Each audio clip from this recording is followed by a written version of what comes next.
সেদিন আমি হঠাৎ করে যেইভাবে রেগে গেলাম, এইভাবে কিন্তু আমার জায়গায় যে থাকবে সেই রেগে যাবে। কারণ কেউ এই কাজগুলা পছন্দ করবে না। আমার কাছেই মনে হইতেছিল যে মেয়েটি কি পাগল কিনা, সে আমার ফ্ল্যাটে ঢুকে এরকম কেন করবে। বিশ্বাস করেন, আমার জায়গায় যদি আপনারা থাকতেন, আপনারাও কিন্তু মেয়েটির উপরে প্রচুর রাগ করতেন। মেয়েটি আমার বাসারই লিফটের 5-এ থাকে।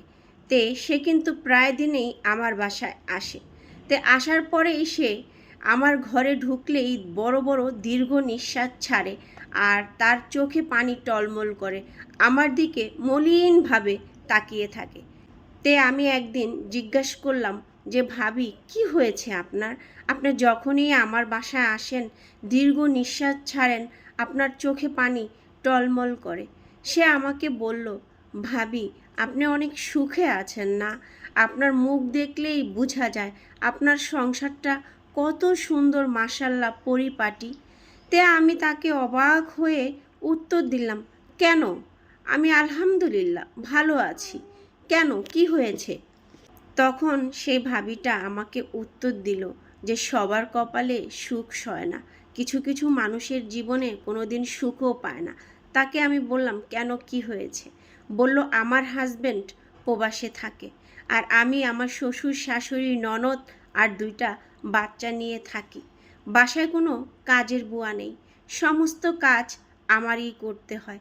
সমস্ত কাজ, ঘরের রান্না বান্না, কাপড় চোপড়, থালা বাসন ধোয়া, ঘর মোছা, সব কাজ আমি একা হাতে করি। তারপরও আমার মনে কোনো দুঃখ নেই।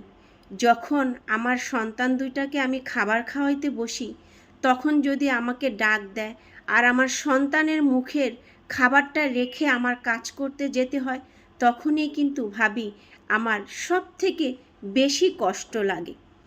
আমি তাকে জিজ্ঞাসা করলাম, কেন, আপনি না বললেন আপনার একটা ননদ আছে? সে বলল যে তার ননদ নাকি কোনো কাজই করে না। আমি বললাম যে আপনার হাজবেন্ড কি বলে ভাবি? এখন বলে, আমার হাজবেন্ডকে আমি যখনই রাতের বেলা ফোন দেই, সারা দিন কোনো কথা বলতে পারি না, কারণ হাজবেন্ড তো প্রবাসে থাকে, চাইলেই কথা বলতে পারি না। রাতে যখন ফোন দেই, তার মার কথা, তার বাবার কথা, তার বোনের কথা বলতেই সে আমাকে বলে, থাকলে থাকবে, না থাকলে চলে যাবে।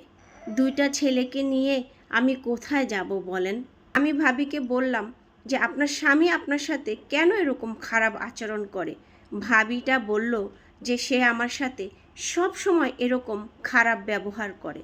দেখেন, আমার স্বামী প্রবাসে থাকে, আমি ঘর সংসারে সারা দিন পরিশ্রম করতে থাকি। সারা দিন পর আমার স্বামী যদি আমার সাথে 2টা ভালোবেসে কথা বলতো, আমাকে 2টা ভরসার কথা বলতো, আমাকে একটু সাহস দিত, আমি আরও পরিশ্রম করতাম, আমি আরও কষ্ট করতাম।